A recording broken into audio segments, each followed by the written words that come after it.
Only 5% people can solve this math question.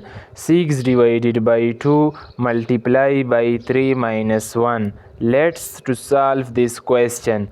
6 I can write as it is, divided by 2 times 3 is 6 minus 1.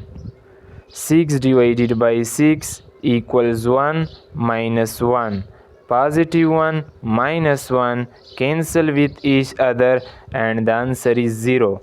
But this answer is wrong because we did not follow one of the most important rule, which is called PEMDAS. According to PEMDAS rule, multiplication and division have equal priority and we can solve it from left to right. So now I can solve this question by correct method. So 6 divided by 2 multiply by 3 minus 1.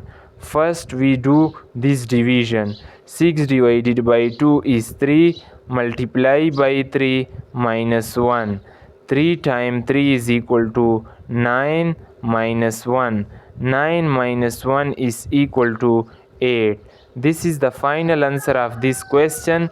If you can enjoy the video, please like, share and subscribe to the channel. Thanks for watching. Goodbye.